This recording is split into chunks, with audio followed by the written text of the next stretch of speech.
Hello everybody, welcome to this video. I'm going to be talking about the two quoque or the two quoque argument or fallacy. So first of all, let me explain what a fallacy is. A fallacy is when you make an argument, but the premises or the premise or the structure of your argument is invalid, hence making it incorrect or a fallacy, right? So it's basically incorrect logic or an incorrect way of arguing.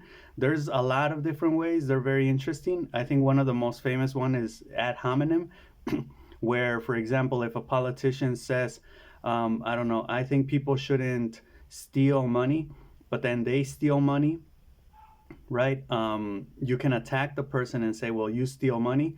And that's like a personal attack, an ad hominem attack, because you're not really attacking the argument, right? Which in this case would be people shouldn't steal. Well, why shouldn't they steal, right? So you're basically talking about two different things, and we need to separate between those two different types of things.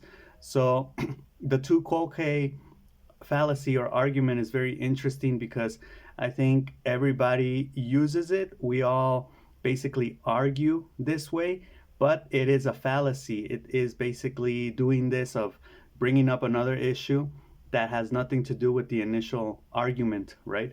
So let me explain this. If a person says you shouldn't smoke, but they smoke, right? At first it may seem, and I used to think that it was valid to say, well, you are a hypocrite. Who do you think you are to say that you shouldn't smoke when you smoke, right? But responding in that way or trying to refute their argument, at least logically, by answering or by saying that is a fallacy. It's incorrect. Your argument is invalid because, again, you're attacking the person. You're attacking, you're bringing up another issue, right? Like, okay, well, you smoke, right? And it's like, yeah, but that has nothing to do with my argument, which is not to smoke, right? It doesn't matter if I do it or not because you need to defend the argument, right? You need to refute the argument, right? So in this case, it makes your argument invalid or a fallacy. You must defend the reasoning behind it, right? Like, why do you think people shouldn't smoke? Well, I think they shouldn't smoke because it brings health problems. Well, where is your evidence for the health problems? Or who says that? Or, you have to go over the argument, right? You can bring up the fact that they smoke, but it's not, it's parallel to their argument, right? It's not going to be affecting the argument per se, the initial argument of you shouldn't smoke, by just saying, well, by discrediting the person saying it, right? Like saying, well, you smoke, you hypocrite, right? Like, who are you to talk? That logically, that doesn't add up, right? So that's pretty interesting, which is basically the idea or the notion of two wrongs don't make a right. So this is another example in like saying, well, I do this, right? But I think you shouldn't do it. And then you say, well, I'm going to do it because you're doing it, right? Like two wrongs make a right. And it's like, no, because like, for instance, a person says, I go hunting and I kill, but I say you shouldn't kill animals, right? And then you may say, well, you're contradicting yourself because you're doing it, yet you're saying you shouldn't do it, right? You shouldn't go hunting. Well, in that case, the person is allowed to do that because, again, they are two different things. Now, if you ask the person, well, then why do you hunt? Or why do you then hunt saying you shouldn't hunt, right? Or, but like in a curious way, right? Like I'm trying to figure out how you make sense of that in your mind. And they may have a reason for it, right? Like such as, well, I go hunting out of necessity because I live in the wild and I really don't have a choice. I have to eat, right? I don't like it. I think people shouldn't do it, but I have to do it. Or, and then you may say, well, do you really have to do it, right? And then that's how you may bring in the two parts, right? And then make them all like one conversation, right? Like not have one thing over here and one thing over here. So I think that that's another way that you can also like glue those things together, right? In this case, two wrongs don't make a right. Back to that idea. Because you can't justify your bad actions, for instance, in this example, right, with the other person's bad actions, right? Like this person's telling me not to hunt, but they hunt, so I can hunt, right? And you can't tell me because you hunt, and it's like, then in that case, I would say they may be able to wear the mask of the hypocrite. They may be able to assume the notion, or maybe assume the role of being a hypocrite and say, well, yeah, I am a hypocrite, or, justify the reasoning behind those two different things they do, right? Saying and doing. But then you're not justified because you can't base your argument off another person. I mean, you can, but it's not logical. It's not going to add up because you're basically like, what if the other person didn't do it, right? What if the other person didn't go hunting? Then you wouldn't really, in that case, have a justifiable reason, right?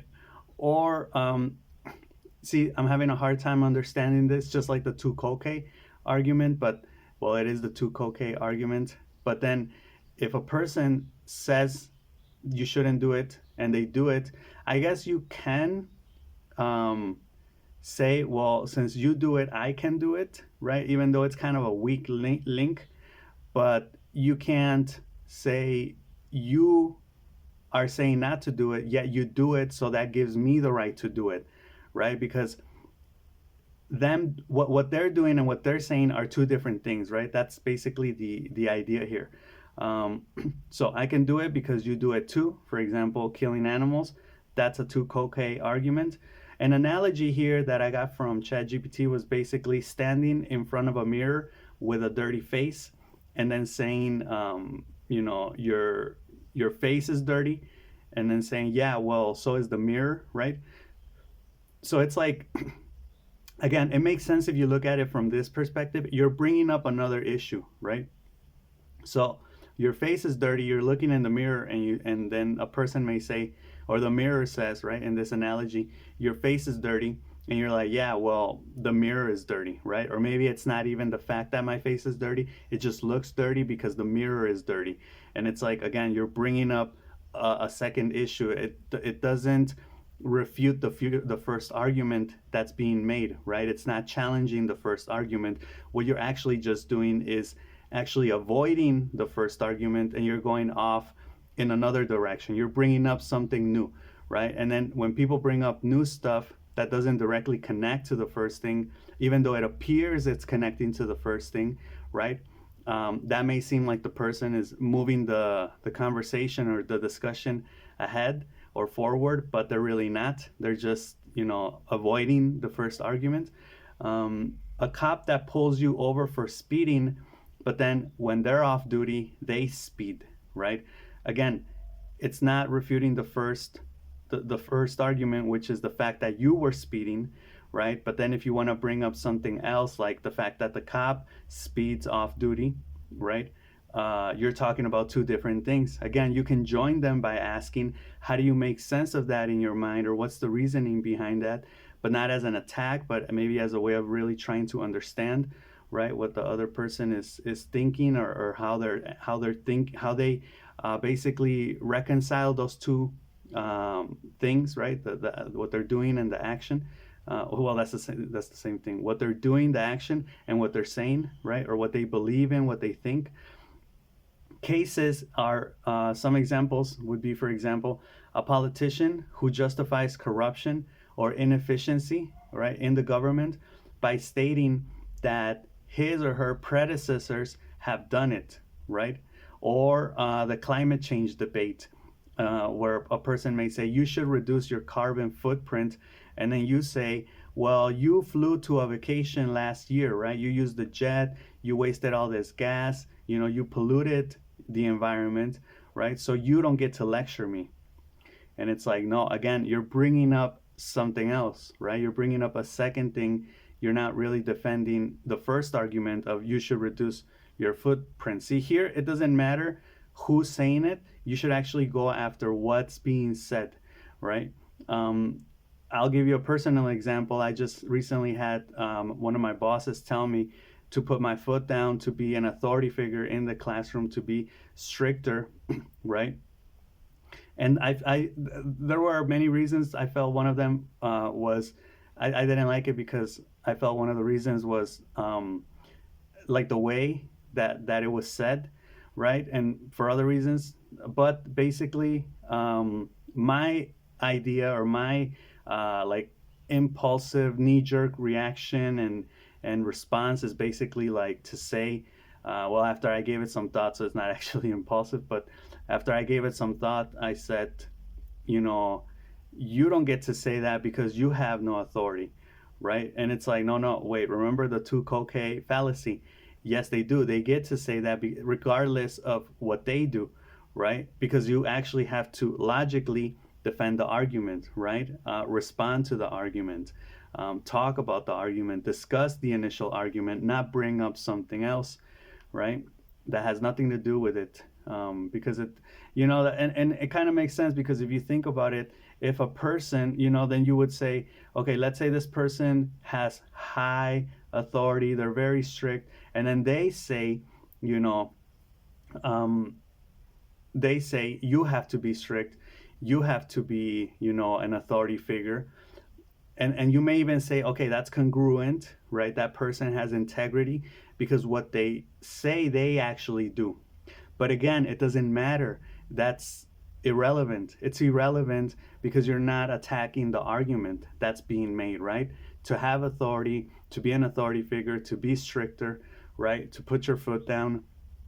So it may be that person may appear as high morality on their high horse, or to have this notion of integrity, right? You may say that person is congruent, is what they say and what they do and even what they believe is coherent, but that's beyond the point, right? That's beside the point. That doesn't again, that's not addressing the main point, right? Or the argument. So my question here is, okay, what is beyond the argument or this fallacy? What is the right way to respond if you get this urge to try to bring up hypocrisy or incongruence between what the person is saying and what they actually do? Excuse me. And this is like my way of looking at it. First, you need to recognize your fault and address it, right? So if the person is saying, well, you have to be stricter, you have to have more authority, you have to put your foot down, you have to stop smoking, you have to, reduce your carbon footprint, like all of these examples that I just mentioned, you have to address that first, right? That argument by itself, isolated, you have to address it, right? Why do you think that? Is that right? Is that wrong? Why so? What's the evidence? What's the reasoning behind it, right? And then maybe later see if the other person's fault is to be addressed or not, and how, right? Maybe you may bring that up later, but if you're actually interested in it, right? Not as a way to defend yourself or to shield yourself from the argument, right? But as a way to actually like figure out what's the reasoning behind that, right? Or like I said, you can bring it up, but you have to be careful not to avoid addressing the initial argument, right? Because this could be, I think fallacies, maybe if we analyze them, have the tendency to basically help us shield ourselves, or at least they help us not address the main argument and kind of, go in a different direction, right? Because maybe we don't have the capacity or the verbal skills, or we don't have the arguments to refute the initial claim, right? Or the initial argument, and basically attack it. So then we just divert, right? We go in different directions. Because again, this is, we're talking about two different things when we make this argument or when we commit this fallacy. And to me, it's a way also of a distorted, or it's a sense, or in a way, it's a distorted way of justice, right? Like saying, well, it's not fair that you get to say that, yet you don't practice it, yet you don't do it, right? So it's kind of challenging, right? Because this does bring up heated arguments. It makes it obvious that the person is being incongruent that may be upsetting, right? More when we're dealing with morality issues, right? Like the you should or you shouldn't, right? Like in the case of like, let's take the typical example of a parent saying you shouldn't smoke, but then they smoke, or you shouldn't drink and then they drink, right? the, I can see where people can get angry at that stuff, or a corrupt politician that says we all have to, don't steal, and then they steal, right? Or we all have to treat each other with respect, and then they don't respect other people, right? I can see where that sense of injustice comes from. But again, logically, we're not addressing the argument. We're just making another argument, right? That is not actually refuting the first one. So I thought I'd make this video talking a little bit about the two Quoque argument, or the two Quoque fallacy. Let me know what you think. And I'm still working through this, because to me it became something completely new. I saw in this video of like logic, fallacies explain videos, but they go by very fast. They explain each fallacy like in 10 seconds. So anyway, let me know what you think, and I'll see you in the next one. All right, peace.